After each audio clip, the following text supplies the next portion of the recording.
예레미야 20장 말씀입니다. 사람은 살다가 보면 다 고난의 때가 있어요. 한 번은 꼭 거쳐갑니다. 어떤 사람은 큰 고난 만나고 어떤 사람은 이제 작은 고난 만나고. 그런데 원래 이 고난이라고 하는 것은 큰 고난이나 작은 고난이나 다 똑같습니다. 다 똑같이 어렵습니다. 근데 문제는 이 예레미야가 지금 제사장 바수올에게 매로 얻어맞고, 그 다음에 이제 목에 칼을 차는 거, 칼 아시죠? 이렇게 나무로 깎아가지고 이렇게 고개를 움직이지 못하고 눕지도 못하고 앉아서 지내게 하는 그 죄수들에게 채우는 거 있지 않습니까? 그 나무 목을 수갑으로 딱 채우는 거죠. 그걸 채워가지고 이제 성전 골방에다가 감옥에다가 가두었죠. 근데 이 예레미야가 갇힌 곳이 어디냐면은 성전에 와가지고 그 불량스럽게 그러니까 경건하게 옷을 입지 않고, 그 다음에 언어도 함부로 하지 않고, 이런 사람들을 색출하고 잡아내는 군기반장입니다.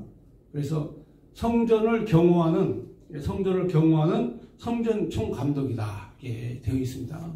그래서 바수올이 이제 대제사장 다음에 2인자 성전의 치안을 담당한 사람인데, 예레미야가 성전에서 하나님 말씀을 전달을 했어요. 이 예루살렘 성전은 파괴될 것이고 예루살렘도 파괴될 것이다. 그리고 제사장들, 그리고 지도자들, 국민들, 백성들은 포로로 잡혀가든지 아니면 칼에 죽게 될 것이다. 그리고 바벨론이 침공해서 이 성전을 무너뜨릴 거다. 이렇게 예언을 하니까 제사장이 듣기에 기가 막힌 거예요. 저 완전 불량품이야. 응? 지금 우리가 잘 먹고 잘 살고 있고, 그리고 바벨론이 쳐들어오기는 여기 고대로부터 가장 강력한 이 애굽이라고 하는 나라가 우리 바로 옆에서 우리를 지켜줄 텐데, 아니 저기 또라이 같은 저 미친놈이 저렇게 밤마다 와가지고 날마다 와가지고 백성들을 자꾸 선동을 하니까 저거 한번 손을 봐야 되겠다 해가지고 붙잡아가지고 팹니다. 때려요. 때리고 그 다음에 목에다가 칼을 딱 채우고 그 다음에 군기를 잡습니다. 하루 이제 감옥에 갇혔죠. 그러면 그 다음날 아침에 놓아줍니다. 놓아주는데 이 예레미야가 제사장한테 아이고 잘못했습니다. 죄송합니다. 죽을 죄를 졌습니다. 살려주십시오. 이렇게 한 게 아니라 제사장도 하나님께서 마골 빕사빔 너에게는 두려움이 사방에 두려움이 가득 찼다 이렇게 하면서 도리어 큰 소리를 치는 거예요. 그러니까 이건 참 어떻게 해볼 방법이 없죠. 이 예레미야가 고난을 당했을 때 그 자신의 처지에 대해서는 하나님 앞에 아뢰죠. 사람 앞에서는 당당하고 하나님 앞에서 강력하게 항의하는 이 내용으로 되어 있어요. 그래서 오늘 우리가 어려움을 당했을 때는 어떻게 해야 되는가, 그 태도가 어떤 태도로 가야 되는가, 그렇습니다. 하나님 앞에서는 간절하게 기도하고 사람 앞에서는 눈꼽만큼도 태를 안 내는 당당한 이 모습으로 가야 된다. 예레미야가 그렇게 살았어요. 예레미야가. 그래서 이 예레미야가 그동안에 한 번도 선지자라는 말을 듣지 못했는데 오늘 예레미야 20장에 와가지고 드디어 선지자 예레미야라는 칭호를 들어요. 어떻게? 당당함에서 싸웠기 때문에 그런 거예요. 당당함에서 싸웠기 때문에 그렇게 승리를 가져올 수 있는 거예요. 그런데 하나님 앞에서는요 간절히 기도를 합니다. 그런 모습들을 여러분들이 잘 지켜보셔야 돼요. 그러니까 고난을 이기는 데에는 순서가 있어요. 고난을 극복하고 이기려고 하는 그런 삶의 태도에는 순서가 있는데, 제가 그 목욕탕에서 남탕의 일이니까 재밌는 일입니다. 남탕의 일인데 이 5살짜리 꼬맹이를 아버지가 데려가가지고 이제 수건을 한 장 탁 주는 거예요. 옛날에는 말이죠. 목욕탕도 막 수건을 수북히 싸놓고 마음대로 쓰라고 했는데 이 남자들이 말이죠. 그 수건을 아낄 줄을 몰라요. 저는 봐도 저는 목욕탕 가면 수건 한 장이면 끝나거든요. 들어갈 때 수건 안 가지고 들어가고 나와서 수건 털고 그거 딱 한 장이면 끝나요. 그런데 어떤 놈은 갖고 들어가서부터 시작해서 물에 적시고 버리고 오고, 그 다음에 또 가지고 들어가서 비누 묻혀가지고 또 닦고, 그 다음에 또 가져와서 몸 닦고, 그 다음에 또 하나는 발바닥에다 놓고 또 발가락 다 닦고, 내가 볼 때 참 별 희한한 인간들이 다 있어요, 목욕탕 안에. 그러니까 그게 교육이에요, 교육. 교육이 안 되면 남의 물건, 이 물건이 소중한 줄 모르는 거예요. 여러분 그 수건 세탁하려면 얼마나 많은 물이 들어가고 세제가 들어가고 에너지가 들어가고 여러분 얼마나 많이 오염이 됩니까? 그렇잖아요? 하나씩 전략하는 것도 굉장히 중요하지 않습니까?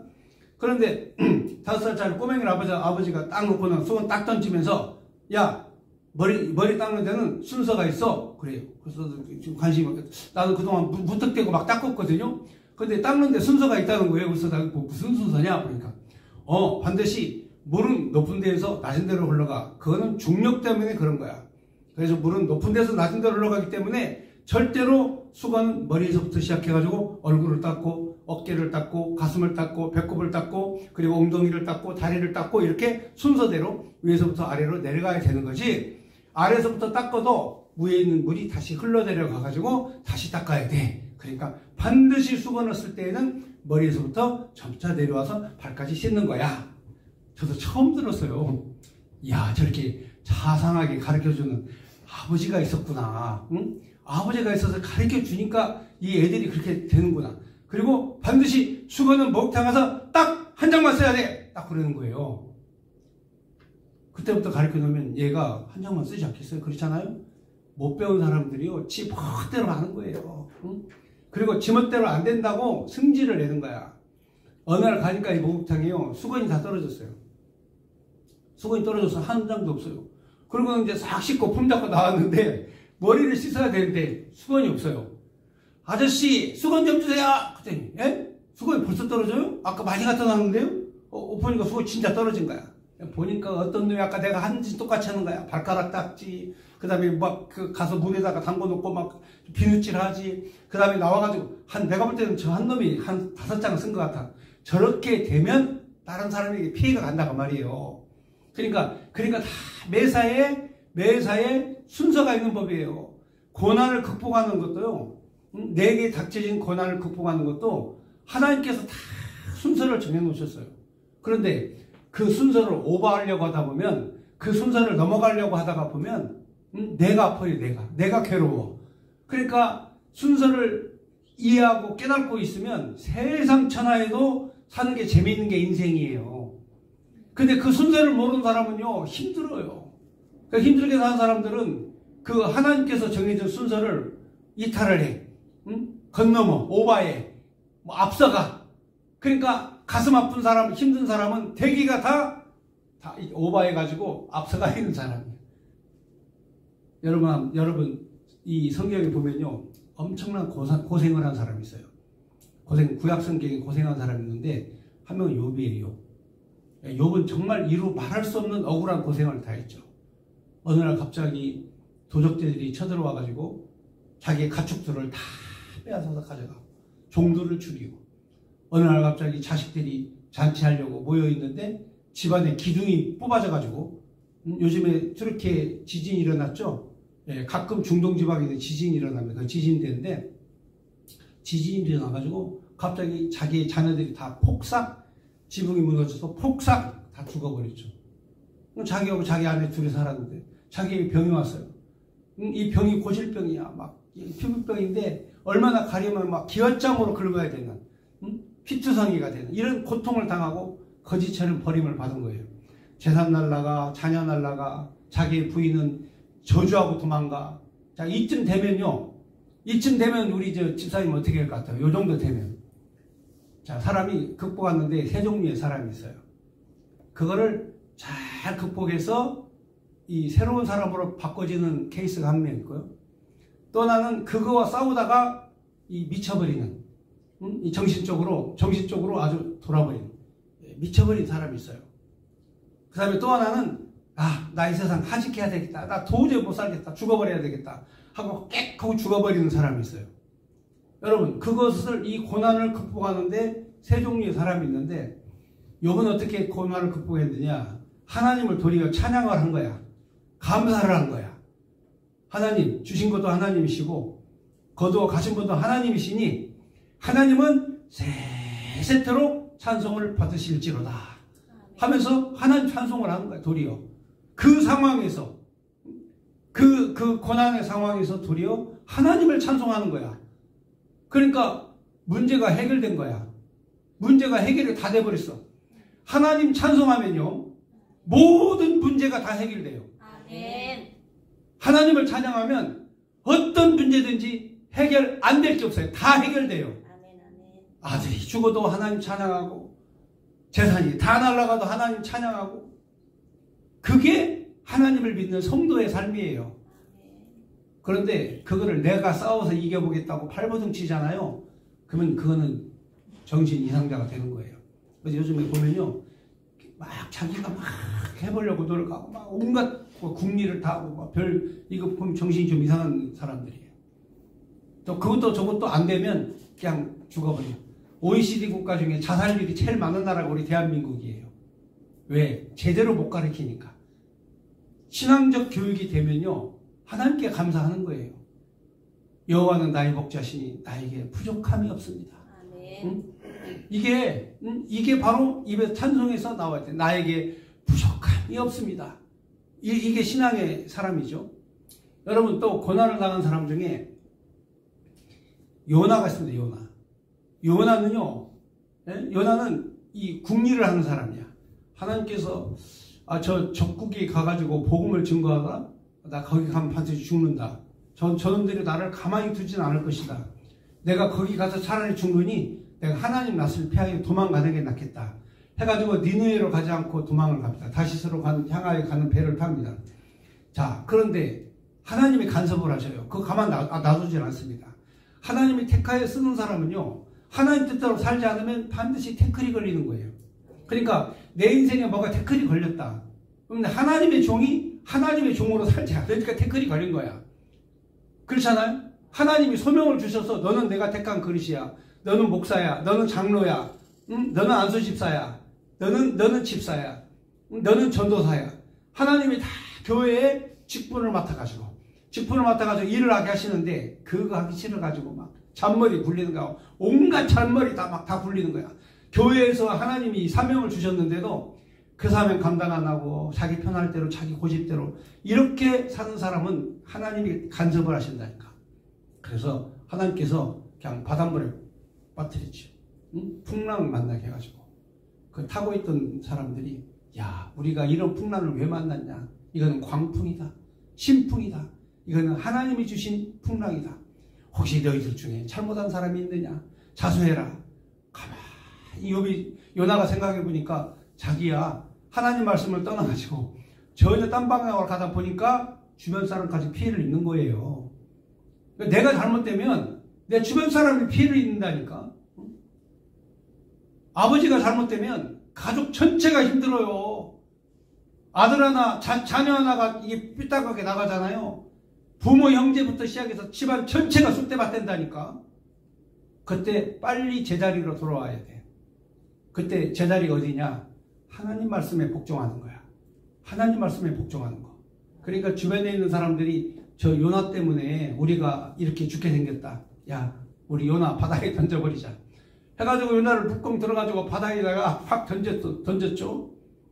요나가 딱 물에 빠지자마자 바람과 파도가 잔잔해지는 거야. 그러니까 원인과 그 문제를 잘 아셔야 돼요.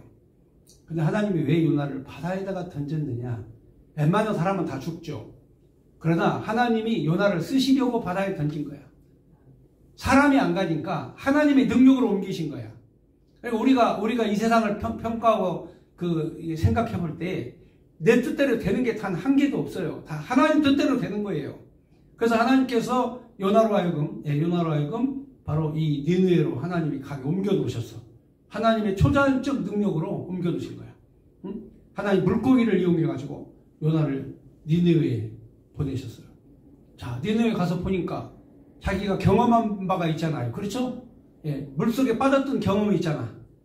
하나님의 기적을 체험한 경험이 있잖아요.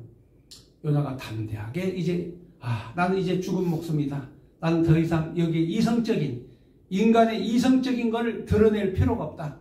이제는 하나님의 신앙으로 믿음으로만 살아야 되겠다. 해가지고 니느웨에 가가지고 우리 여호와 하나님께서 말씀하시는데 이 땅을 회개하지 않으면 멸하실 것이라고 말씀하셨습니다. 그러니까요, 갑자기요 그 말을 듣던 사람들이 두려워 떨기 시작하는 거예요. 이스라엘에서 하나님의 선지자가 왔는데 하나님 앞에 회개하지 않으면 이 땅을 멸하실 것이다. 그 백성들이 다 정신이 혼미해져 가지고 니네 왕에게 보고를 합니다. 왕이 그 말을 듣더니 뻘떡 일어나 가지고 당장 모시고 오라고. 아주 말씀을 듣더니 우리나라는 지금부터 회개한다. 자, 백성으로부터 짐승의 가축에 이르기까지 다 금식을 선포하고 기도하자. 하고 왕이 스스로 왕의 옷을 벗고 베옷을 입고 잿더미 위에서 하나님 앞에 금식으로 기도하는 거야. 이렇게 될 줄이야 누가 생각을 했겠어요. 요나는 자기 생각으로 내가 거기 가서 복음을 외쳤다가 하나님 말씀을 전했다가 나는 죽을 것이다. 나는 도망가야 된다. 이렇게 생각했는데 하나님이 다 해놓으신 거라니까. 복음의 일은요, 하나님의 일은 내가 하는 게 아니라 하나님이 다 알아서 해놓으시는 거예요. 그래서 신앙생활 제대로 잘하는 사람, 하나님 말씀을 공부한 사람, 이 사람들은 하나님에게 모든 삶을 다 맡기는 삶으로 살아가요. 그러니까 분노가 사라져. 마음속에 분노가 사라져요. 막 화가 나질 않아요. 오기도 없어져. 오기도 없어져요. 분노도 사라져. 그리고 매일매일 살아가는 게 재밌어. 행복해. 하나님이 주신 만큼 먹고 하나님이 주신 만큼 행복하게 살고 주신 사람과 함께 하나님의 복음의 말씀을 전하면서 하나님이 하시는데, 그러니까 요나가 그걸 깨달은 거예요. 그런데 요나에게도 시험이 또 들죠. 복음을 전하다가 자기는 집이 없잖아요. 그러니까 그 뜨거운 나무 그늘 밑에서 그 박넝쿨 거기 큰 넝쿨 밑에서 시원하다. 하나님이 내 편이시다. 너무 감사하다. 근데 벌레 하나가요 호박 넝쿨을 딱 먹어버리더니 호박이 다 말라버렸어. 넝쿨이 말라버렸어. 그냥 짜증이 또 난 거야. 하나님, 왜 나한테는 칩도 안 주고 나한테는 그늘도 없이, 아니 저 호박농골 이거 뭐예요? 하나님, 이게 막 성질이 나는 거죠. 그러니까 선지자라고 해서 다 천사 되는 거 아니고 선지자도 하나님 말씀을 받은 사람도 성질이 다 있다니까. 내가 가만히 보면 그래요. 근데 하나님께서 요나를 그 땅에서 최고의 존경받는 선지자가 되게 하셔가지고 니느웨에서 요나가 죽어요. 그리고 이 니느웨에 요나의 무덤이 있어요. 지금 요나의 무덤은 성지예요. 그 사람들의 성지. 거룩한 선지자의 묘다 해가지고 요나의 묘 해가지고 지금도 있어요. 니느웨 땅에. 거기에서 복음을 증거하다가 거기서 죽었어요. 자, 그러면 이게 하나님의 역사죠. 하나님은 그렇게 고난을 통해서 다 극복하게 하시는 순서가 있어요. 하나님이 다 순서가 있는데, 하나님의 말씀을 전하는 이 예레미야에게 이 바수올이라는 제사장이 열받아가지고 그냥 잡아다가 죽도록 패고 때리고 그리고 목에다가 칼을 딱 채워가지고 하룻밤 감옥에다 집어넣어요. 자, 이 내용이 지금 오늘 이 예레미야 20장에 있는 말씀입니다. 성경 한번 보겠습니다. 임멜의 아들 제사장 바수올은 여호와의 성전 총감독이라. 그가 예레미야의 이 일 예언함을 들은지라. 이에 바수올이 선지자 예레미야를 때리고 여호와의 성전에 있는 베냐민 문 위층에 목에 씌우는 나무 고랑으로 채워 두었더니. 그러니까 하나님의 말씀을 전하는데 대우를 받기는커녕 가장 이 하나님의 말씀을 전하는데 걸림돌이 된 게 바로 제사장이에요. 종교 지도자들이 하나님의 뜻을 알아야 되는데 이 종교 지도자들이 하나님의 뜻은 그만두고 자기의 이성적 생각, 자기의 방법, 자기의 수단으로 살아가는 거예요. 그냥 하나님을 섬기는 게 아니라 그냥 살아가는 거예요. 그러니까 예레미야의 말이 듣기가 싫은 거야. 예레미야 말이 듣기가 싫어요. 오늘날도 하나님의 말씀을 전하는 주의 종의 말을 듣기가 싫은 사람이 있어요. 자기 이성이 가득하기 때문에 그래요. 이성의 생각이 앞서가니까. 그래서 결국은 제사장이라 할지라도 하나님의 말씀이 없는 이 바수올에 대해서 예레미야가 한마디 해요. 자, 예레미야의 말 한번 들어보겠습니다. 3절. 다음날 바수올이 예레미야의 목에 씌우는 나무 고랑을 풀어주매 예레미야에게 그에게 이르되 여호와께서 내 이름을 바수올이라 아니하시고 마골빗사빔이라 하시느니라. 마골빗사빔, 거기 1이라고 써있죠. 성경책 보면 써있어요. 잘 밑에 보면 사방으로 두려움이 온다. 그러니까 너로 인해서 너희 주변의 사방이 두려움이다.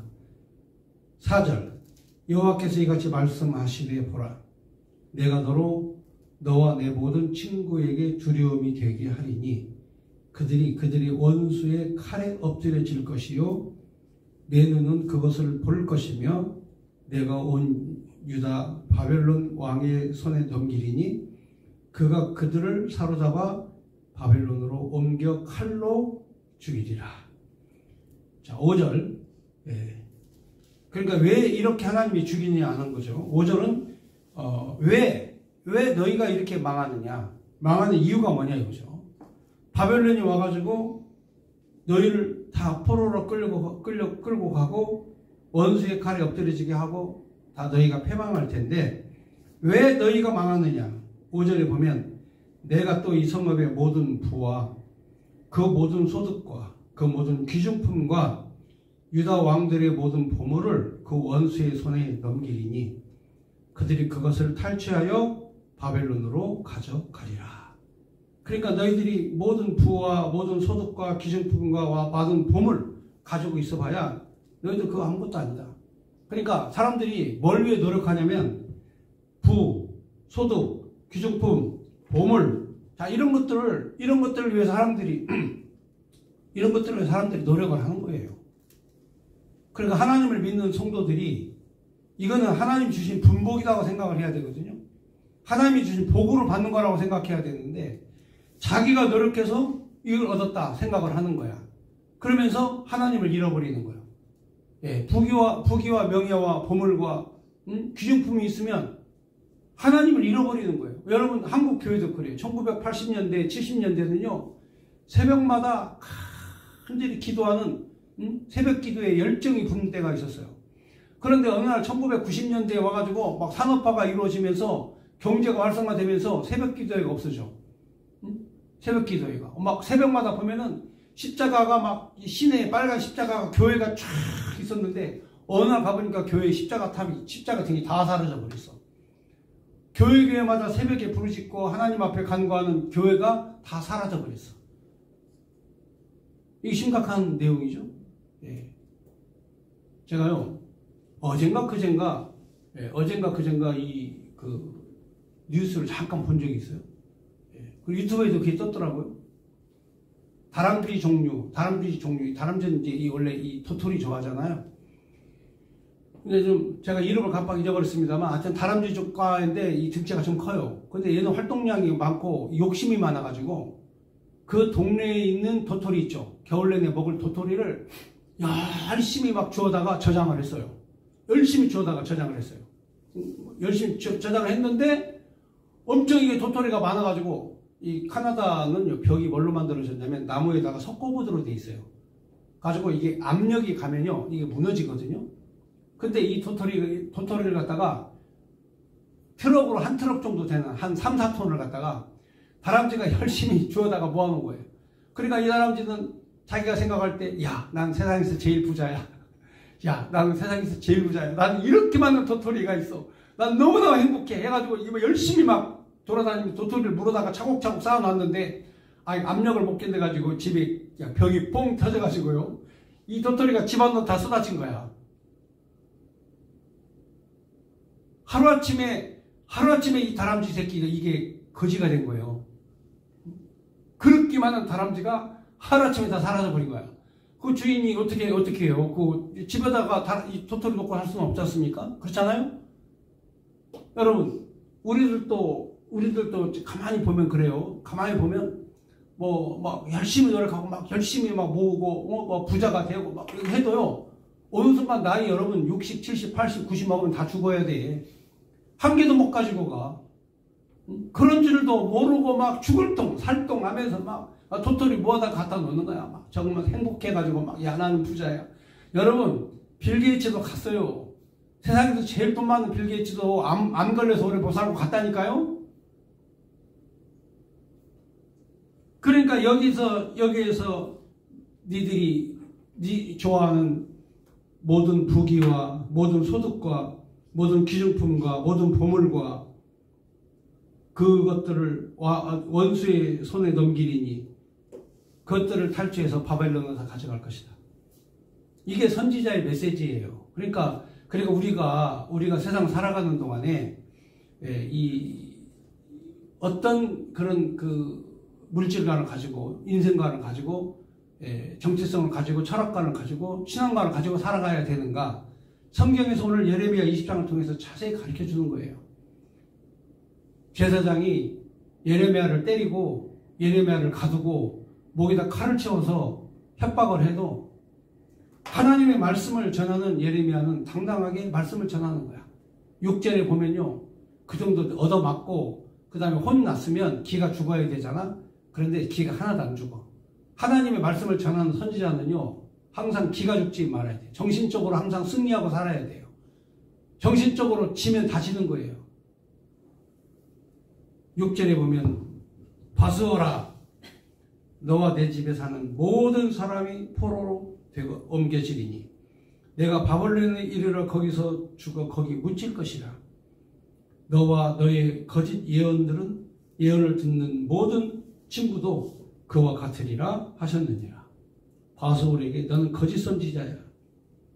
너와 너의 거짓 예언을 듣는 모든 사람들도 다 그와 같이 바벨론 포로로 끌려갈 것이다. 너는 거짓 선지자야. 여러분 얼마나 당당합니까? 그러니까 진실과 거짓 앞에서 당당할 수 있는 사람,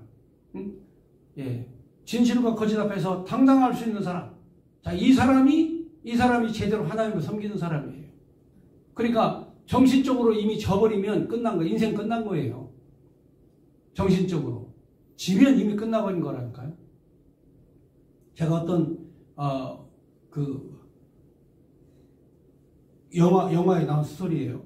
어떤 남자가 여자에게 프로포즈를 하려고, 우리 서울에 사는 사람들인데 우리 고등어 회 먹으러 우리 제주도 한번 여행 가자. 그러니까 여자가 당신 나 꼬시려고 그래? 이제 그런 거예요. 응? 당신 나 꼬시려고 그래? 그러니까 이 남자가 뭐 그런 유치한 얘기를 하냐?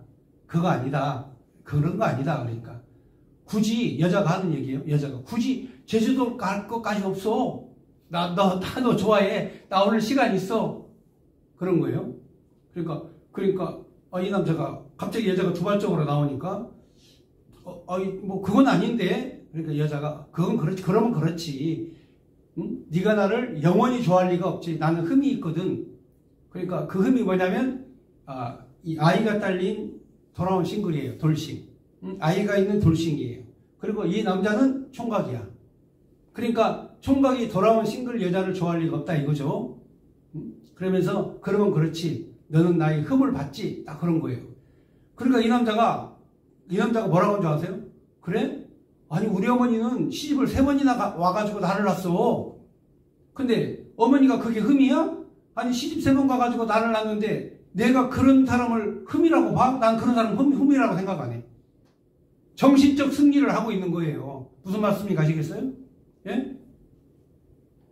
정신적 승리 못하면요 세상 못 살아요. 아니 돌아온 싱글을 흠이라고 생각하는 거, 이거를 과감하게 깨부실 때 그 아름다운 여인을 자기 아내로 맞이할 수 있는 거예요. 이거는 이런 것들이 바로 정신적 승리라는 거죠. 응? 네, 정신적 승리. 내 기준에서 돌아온 싱글이면 재혼에 결혼한 여자면 내가 재혼 뭐 이런 얘기 어디 있어? 이런 생각을 갖는 순간부터 자기 인생이 비참해지는 거예요. 그러니까 예레미야는 제사장한테 얻어맞고 감옥에 갇히고 그 다음에 수치스럽게 막 칼도 막 목에다 채우고 해가지고 지났는데도 불구하고 너 제사장 너 바벨론으로 끌려간다.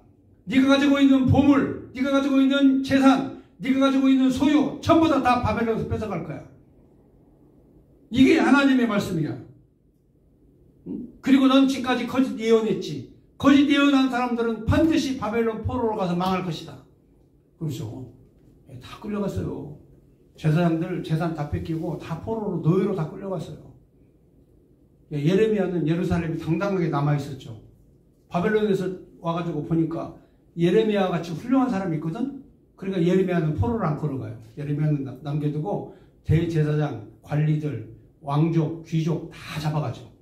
여러분 그 승리라고 하는 건 정신적 승리에서 승리하는 거예요. 그러니까 이 제사장이 권력 앞에서 이 예레미야를 협박을 해도 예레미야는 거기에 절대로 굴하지 않는다.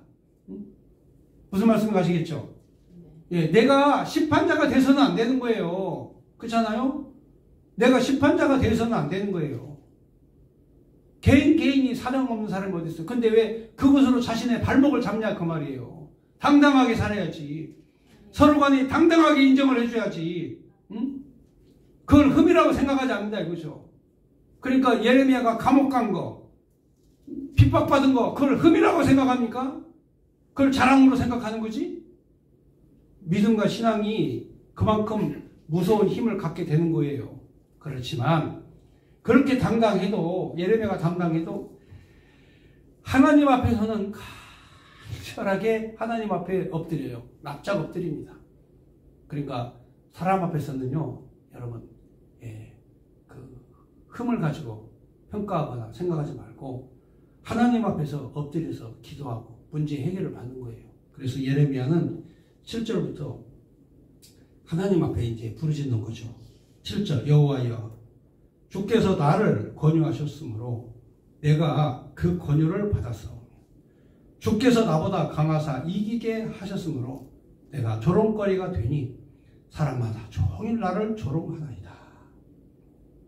주님이 나를 강하게 해서 이겼는데 사람들은 철이 없어가지고 내가 하는 말을 이해를 못하고 하나님 나를 계속 조롱을 합니다. 그러니까 이제 하소연은 누구 앞에 해요? 그렇죠. 하나님 앞에 하는 거야. 사람 앞에서 해봐야 아무 소용없어요. 응? 사람 앞에 알아달라고 막 하소연하고 해도 아무 의미가 없다니까요. 예레미야처럼 담대함을 가지고 사람에게 대하고 승리자처럼 대하고 이긴 사람처럼 대하고 하나님 앞에서는 아버지, 사람들이 나를 조롱합니다. 이 일을 어찌하면 좋습니까? 8절에 보면 내가 말할 때마다 외치며 파멸과 멸망을 선포하므로 여호와의 말씀으로 말미암아 내가 종일토록 지옥과 모욕거리가 됨이니이다. 하나님이 전해주신 말씀 그대로 파멸과 멸망을 선포하는데 사람들은 그것을 인정하지 못하고 나를 계속 치욕스럽고 모욕스럽게 때리고 옥에 가두고 목에 칼을 채우고 하나님 이게 도대체 간에 이게 무슨 일입니까? 하나님 앞에 하는 거예요. 사람에게 하지 않고. 그 다음 9절에 내가 다시는 여호와를 선포하지 아니하며 그의 이름을 말하지 아니하리라 하면 나의 마음이 불붙는 것 같아서 골수에 차무치니 답답하여 견딜 수 없나이다. 하나님, 내가 이 꼴을 당하고도 내가 하나님 복음을 외쳐야 됩니까? 여호와의 말씀을 선포해야 됩니까? 내가 여호와 이름으로 이제부터는 말하지 않고 입을 다물고 내가 참겠습니다. 이렇게 하지 않고 그런다 할지라도 내가 이 복음의 말을 전하지 않으면 마음이 불붙는 것 같고 골수에 사무치리니 이거 어떻게 하면 좋습니까? 답답하여 견딜 수가 없습니다. 자, 그러니까 예레미야의 심정은 하나님 앞에 구하는 거죠. 그러니까 우리가 세상을 잘 살아가는 방법, 사람 앞에서는 항상 승리자로 나타나고 하나님 앞에서는 항상 엎드려서 기도하고 간구하는 사람으로 나타나야 돼. 예레미야 그래서 승리한 거 아닙니까? 그렇잖아요? 그래서 하나님께서 예레미야를 강한 손으로 붙잡아 주셨는데 나는 무리의 비방과 사방의 두려움을 들었나이다. 그들이 이르기를 고소하라, 우리도 고소하리라 하오며 내 친한 폿도 다 내가 실족하기를 기다리며 그가 혹시 유혹을 받게 되면 우리가 그를 이기어 우리 원수를 갚자 하자 하나이다. 그러나 여호와는 두려운 용사와 같으시며 나와 함께 하심으로 나를 박해하는 자들이 넘어지고 이기지 못할 것이오며 그들이 지혜롭게 행하지 못함으로 큰 치욕을 당하오리니 그 치욕은 길이 잊지 못할 것이니이다. 그러니까 내가 하나님 앞에 당당히 서 있으면 나는 승리자가 되고 저들은 망하는 자가 될 것이다. 12절 의인을 시험하사 그 패보와 심장을 보시는 만군의 여호와여 나의 사정을 주께 아뢰사온즉 주께서 그들에게 보복하심을 나에게 보게 하옵소서. 그러니까 예레미야는 하나님 앞에 다 기도하죠. 그 패보와 심장을 보신 하나님, 나의 사정을 다 주님께 아뢰으니 하시려면 주님이 하십시오. 하시려면 주님이 보복해 주십시오. 13절 여호와께 노래하라. 너희는 여호와를 찬양하라. 가난한 자의 생명을 행악자의 손에서 구원하셨음이니이다. 자, 예레미야의 찬송. 행악자들, 이 대제사장 바수울이 자기를 때리고 오게 가두고 그런 가운데에서도 구출을 받아서 하나님 앞에 찬송을 부릅니다. 하나님, 그들의 패부와 심장을 다 살피시는 하나님, 나의 사정을 주님이 아시오니 차라리 주께서 그들을 보복해 주십시오. 14절. 자, 이제 예레미야가 참 어려운 상황이죠. 제사장이 붙잡혀서 매도 맞고 감옥에도 갇히고. 자, 그러면서 예레미야가 이제 하나님 앞에 자신의 그 사정, 자신의 사정을 하나님 앞에 아뢰는 내용입니다. 14절. 내 생일이 저주를 받았다면 나의 어머니가 나를 낳았던 날이 복이 없었다면 나의 아버지에게 소식을 전하 이르기를 당신이 등남하였다 하여 아버지를 즐겁게 하던 자가 저주를 받았다면 그 사람은 여호와께서 무너뜨리시고 후회하지 아니하신 성읍같이 되었다면 그 아침에 부르짖는 소리 낮에는 떠드는 소리 듣게 하였다면 좋을 뻔하였나니 이는 그가 나를 태에서 죽이지 아니하셨으며 나의 어머니를 내 무덤이 되지 않게 하셨으며 그의 배가 부은 채로 항상 있게 하신 까닭이로다. 어찌하여 내가 태에서 나왔고 고생과 슬픔을 보며 나의 나를 부끄러움으로 보는고 하니라. 자, 예레미야 자신의 상황에 대해서 꼭 욥이 고백했던 것처럼 지금 고백하는 거예요. 욥도 내가 차라리 태어나지 않았으면 좋겠다. 어머니가 나를 해산하거나 임신하지 않았으면 좋을 뻔했다. 하고 욥도 고난 가운데서 하나님 앞에 자신의 처지에 대해서 자신의 사정에 대해서 하나님 앞에 낱낱이 고하잖아요. 그러면 여러분 예레미야의 태도는요, 사람과 하나님께 대하는 태도가 분명히 달라요. 하나님 앞에서는 자세하게 하나님 그렇습니다. 하나님 내 상황이 이렇습니다. 하고 다 상황을 다 얘기하는 거예요. 하나님 앞에 다 낱낱이 얘기합니다.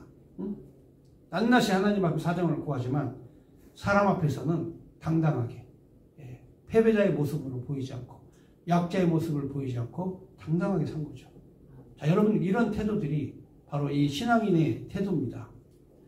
우리가 세상과 싸워서는 이겨야 되고 하나님 앞에서는 엎드려 복종해야 되고 우리는 이러한 삶을 우리가 살아야 된다. 예레미야가 바로 그렇게 하나님 말씀 앞에서는 냉혹하고 냉정하고 그리고 쌀쌀맞게 강력한 진리와 진실을 백성들에게 얘기하니까 백성들은 듣지도 않고 도리어 자기를 공격하려고 하지만 나는 하나님 앞에 있습니다 하고 하나님께 간절히 간구하는 내용의 말씀, 오늘 여기까지 말씀을 보셨습니다. 18절까지 말씀 보셨습니다.